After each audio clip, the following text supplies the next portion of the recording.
जीवन को परमेश्वर को सौंप दीजिए, क्योंकि आप जीवन में जितना कर सकते हैं उतना तो वो एक पल में कर सकते हैं। 13 अध्याय का जो पहला श्लोक है, श्री भगवान उवाच इदम शरीरम कौन्तेय क्षेत्रमित्यभिधीयते एतद्यो वेत्ति तं प्राहुः क्षेत्रज्ञ इति तद्विदः। प्रभु कहते हैं कि कौन्तेय, ये शरीर ही एक क्षेत्र है और इसको जो भली प्रकार से जानता है वो क्षेत्रज्ञ है, वो इसमें फंसा हुआ नहीं है बल्कि इसको चला रहा है। ऐसा उस तत्व को जानने वाले महापुरुषों ने कहा है। जब शरीर एक है तो फिर उसमें दो क्षेत्र कैसे हैं, कुरुक्षेत्र और धर्म क्षेत्र कैसे हैं। थोड़ा विस्तार में जब आप यथार्थ गीता पढ़ेंगे, समझेंगे श्रीमद् भगवद गीता की यथार्थ व्याख्या, तो आपको समझ में आएगा कि एक ही शरीर के अंदर दो प्रवृत्तियां हैं। एक परमात्मा में विश्वास दिलाती है जो कि देवी संपद है, दूसरी आसुरी संपद है जो ये विश्वास दिलाती है कि ये जो दुनिया है इसमें सिर्फ मजे मस्ती करने के लिए हम आए हैं और चले जाएंगे। लेकिन एक जो है वो परमात्मा में, उस परम प्रभु में आपका विश्वास जो है उसको और सुदृढ़ करती है।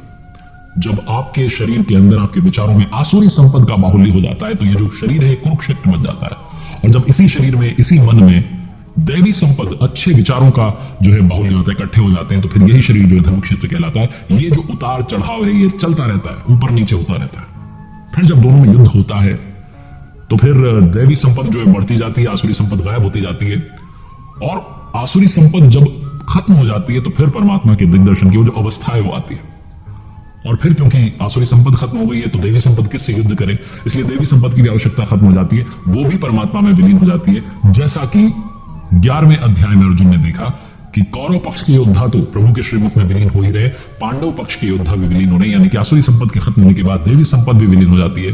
फिर सिर्फ और सिर्फ परमात्मा से आपका मिलन जो है शेष रह जाता है और आत्मा परमात्मा से मिल जाती है। आगे भगवान श्री कृष्ण कहते हैं, श्री भगवान उवाच क्षेत्र चापि माम विद्धि सर्व क्षेत्रेषु भारत क्षेत्र क्षेत्रज्ञ योर ज्ञानम यत्तज ज्ञानम मतम मम। हे अर्जुन, जितने क्षेत्र हैं उनमें क्षेत्र मुझे ही जान, मैं भी क्षेत्रज्ञ हूं। जो इस क्षेत्र को जानता है वो क्षेत्रज्ञ होता है, ऐसा उसे साक्षात जानने वाले महापुरुष कहते हैं। और भगवान श्री कृष्ण जो है वो कहते हैं कि मैं भी क्षेत्रज्ञ हूं। जो प्रकृति को, पुरुष को तत्व से जान लेता है वो ज्ञानी कहलाता है। उसके पास वो ज्ञान होता है जिसे साक्षात्कार के साथ वो जानकारी मिल जाती है। सिर्फ बहस करने का नाम ज्ञान नहीं है, जब आप दर्शन कर लेते हैं वो वास्तविक ज्ञान है। वो क्षेत्र जैसा है, जिन विकारों वाला है, जिन कारणों से है, और क्षेत्र की जो प्रभाव वाला है, वो सब इस 13 अध्याय में भगवान श्री कृष्ण अपने सखा, अपने शिष्य अर्जुन को समझाते हैं। क्षेत्र किसी कारण से हुआ है, क्षेत्र की जो है वो सिर्फ प्रभाव वाला है। वो कहते हैं सिर्फ मैं नहीं कह रहा हूं, ऐसा ऋषि मुनियों ने भी कहा है। और ये शरीर जो हमें दिखाई दे रहा है, क्या इतना सा है या और भी कुछ है? इस पर कहते हैं श्री भगवान उवाच महाभूतानि अहंकारो बुद्धिर्व्यक्तमेव च इंद्रियाणि दशेकम च पंचचेंद्रिय गोचरा।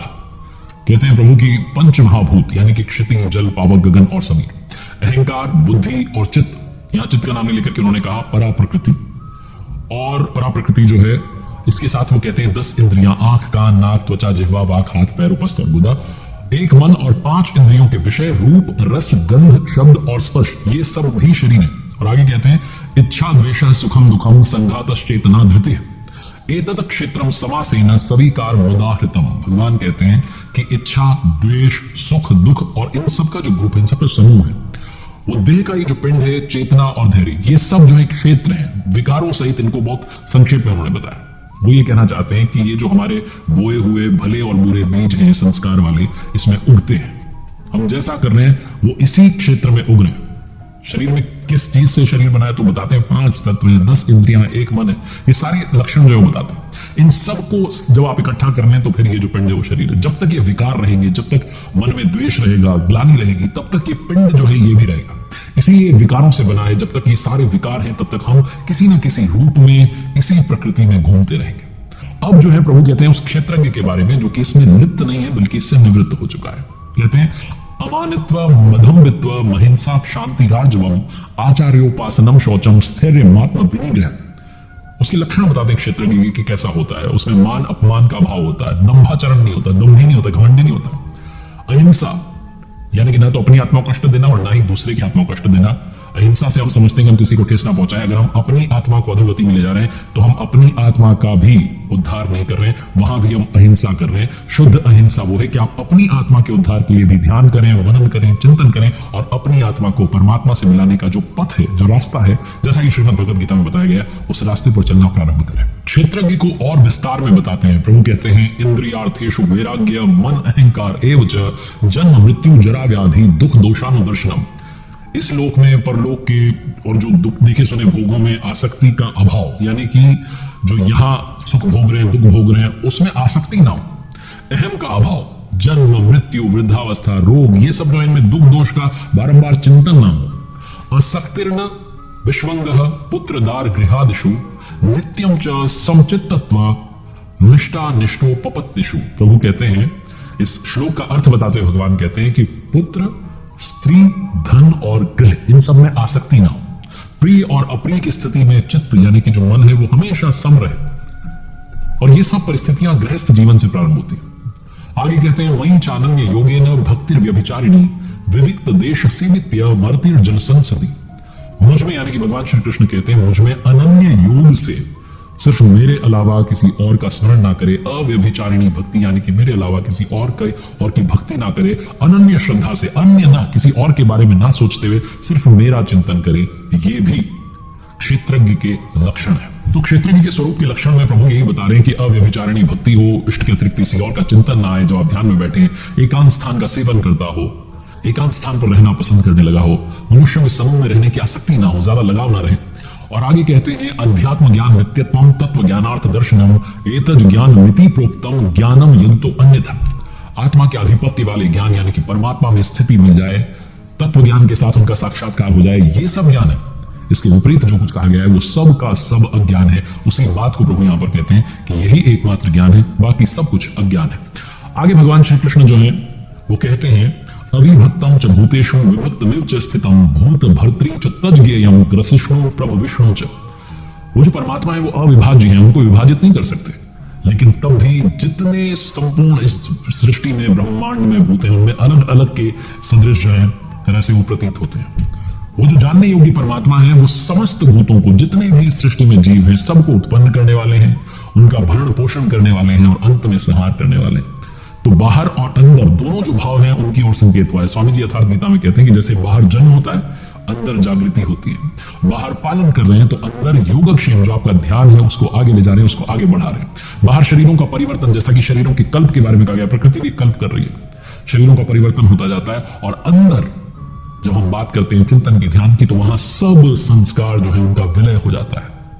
तो अंदर और बाहर दोनों के बारे में इस श्लोक में बात की है। जब सारे संस्कारों का विलय हो जाता है, सारे संस्कार मिट जाते हैं, तो वो संन्यास की स्थिति आ जाती है और उसी समय वो अपने स्वरूप को प्राप्त हो जाता है। ये सब जो है उस ब्रह्म के, उस परमात्मा के लक्षण है। और विस्तार में अपनी विभूतियों का वर्णन करते हैं। वो जो ज्ञेय है, ब्रह्म ज्योतियों का भी ज्योति है, जिसे हमें जानना है।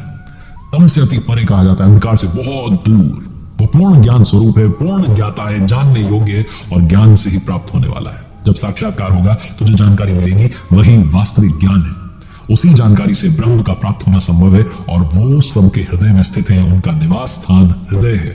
ईश्वर सर्वभूतानाम हृदय देशे अर्जुन तिष्ठति, श्रीमद् भगवद गीता में ही भगवान श्री कृष्ण ने कहा है। अन्यत्र ढूंढने पर वो नहीं मिलेगा। कहते हैं, इति क्षेत्र तथा ज्ञानम ज्ञेयम चोक्तम समासतः मद भक्त एतद विज्ञाय मद भावायोपपद्यते। एतद विज्ञाय कहते हैं, अर्जुन बस इतना ही क्षेत्र, ज्ञान और जानने योग्य जो परमात्मा है उनका स्वरूप है। संक्षेप में मैंने आपको बता दिया। इसे जानकर के मेरा भक्त मेरे स्वरूप को प्राप्त हो जाता है। ये प्रभु श्री कृष्ण कहते हैं। जिसे क्षेत्र कह रहे थे, क्षेत्रज्ञ कह रहे थे, उसी को प्रकृति और पुरुष कहकर के आगे बताते हैं। प्रकृतिम पुरुषम चैव विध्यनादि उभावपि विकारांच गुणाश्चैव विद्धि प्रकृति समवान। ये दोनों ही अनादि है, हमेशा रहने वाली है और संपूर्ण विकार जो है इस त्रिगुणमयी प्रकृति से ही उत्पन्न हुए हैं। ऐसा जो है अर्जुन को कहते हैं। कार्य करण कर्तृत्व हेतु प्रकृति रुच्यते पुरुषः सुख दुखानां भोक्तृत्व हेतु रुच्यते। कार्य और करण जो है उनको उत्पन्न करना, इसमें हेतु प्रकृति कही जाती है। कार्य और करण जैसे कि शुभ कार्य हो रहे हैं तो विवेक वैराग्य करण है, अशुभ काम हो रहा है तो काम क्रोध लोभ जो है, मोह जो है, ये करण है। तो इनको उत्पन्न करने में जो हेतु है, जो आधार है, वो प्रकृति कही जाती है। और जो पुरुष है वो सुख दुख को भोगने में कारण कहा जाता है। तो क्या हम भोगते रहेंगे, कभी हमें इससे छुटकारा मिलेगा? जब पुरुष और प्रकृति दोनों ही अनादि हैं तो कोई इनसे छूटेगा कैसे? इस पर कहते हैं, पुरुषः प्रकृतिस्थो हि भुंक्ते प्रकृति जान गुणान कारणम गुण संगो अस्य सद सद्यो निजन्मसु। प्रकृति के बीच में जो खड़ा होने वाला पुरुष है वो प्रकृति से जितने गुण उत्पन्न हो रहे हैं उनको भोगता है और ये जो गुण है इनका संग ही उसके अच्छे और बुरी योनि में जन्म लेने का कारण बनता है। वो किस प्रकार से इस प्रकृति के बीच में खड़ा है तो उसके बारे में कहते हैं, उपद्रष्टान मंता च भर्ता भोक्ता महेश्वरः परमात्मेति चाप्युक्तो देहेऽस्मिन् पुरुषः परः। वो जो पुरुष है वो उपद्रष्टा, हमारे ही हृदय में बहुत ही पास, जैसे हाथ पांव मन ये सब हमारे पास है, उससे भी ज्यादा समीप दृष्टा, यानी कि देख रहे हैं आप उनके, जब वो मौजूद हैं, जब वो हमारे साथ हैं, तब आप अच्छा करें भला करें बुरा करें, उन्हें कोई लेना देना नहीं है, साक्षी के रूप में खड़े हैं। लेकिन जब आपकी साधना, जब आपका ध्यान अच्छा हो जाता है, थोड़ा सा आप उनकी तरफ चलते हैं, तो जो दृष्टा पुरुष है उनका जो क्रम है वो बदल जाता है और वो अनुमंता यानी कि परमिशन देने लगते हैं, अनुमति प्रदान करने लगते हैं, अनुभव देने लगते हैं, आपको थोड़ा सा गाइड करने लगते हैं। थोड़ा और जब आप ध्यान करने लगते हैं, थोड़ा और उनके पास पहुंचते हैं, तो वो भरता यानी कि भरण पोषण करने लगते हैं, जो आपका ध्यान है उसको सही तरीके से व्यवस्थित करने लगते हैं, उस कल्प को जो है रचने लगते हैं। जब आपकी साधना और ज्यादा उन्नत हो जाती है और ज्यादा आप ध्यान में आगे बढ़ते हैं, तो वो भोक्ता हो जाते हैं। भोक्ता रम यज्ञ तपसाम, यज्ञ तप जो कुछ भी बन पड़ रहा है सबको वो ग्रहण करते हैं। और उसके बाद वाली जो अवस्था आती है तो उसमें महेश्वर है, महान ईश्वर के रूप में परिणत हो जाते हैं। वो प्रकृति का स्वामी बन जाता है, किंतु अभी भी कहीं कहीं प्रकृति जीवित है तभी उसका स्वामी है। इससे भी आगे की अवस्था आती है तो परमात्मेति चाप्युक्त, तो परम से संयुक्त हो जाता है, तब परमात्मा कहलाता है। इसी तरीके से शरीर में रहते हुए जो पुरुष आत्मा वो पर है, वो इस प्रकृति से परे है। अंतर इतना है कि वो पहले दृष्टा में के रूप में थे, फिर अनुमंता के रूप में आए, फिर भोक्ता के रूप में आए, फिर महेश्वर और फिर परमात्मा। ये जो है ये सब कुछ इस श्लोक का सार है। वो कहते हैं कि जब वहां तक पहुंच जाते हैं तो फिर जन्म नहीं होता, पुनर्जन्म नहीं होता, और इसी को ही मुक्ति कहा गया है। क्षेत्र और क्षेत्रज्ञ की जो जानकारी है वो ज्ञान वाले जो नेत्र हैं, जो वास्तविक जानकारी साक्षात्कार के साथ मिलती है, उससे ही संभव है। इस त्रयोदश अध्याय का नाम है क्षेत्र क्षेत्र के विभाग योगो नाम त्रयोदश अध्याय, जिसमें क्षेत्र को भी विस्तार से समझाया गया, क्षेत्रज्ञ को भी विस्तार से समझाया गया। अगले बुधवार सुबह 9:30 बजे मेरे साथ देखिए चतुर्दश अध्याय का सार। देखते रहिए गीता ज्ञान, श्रीमद् भगवद गीता के अलग अलग अध्यायों से हम क्या समझ सीख सकते हैं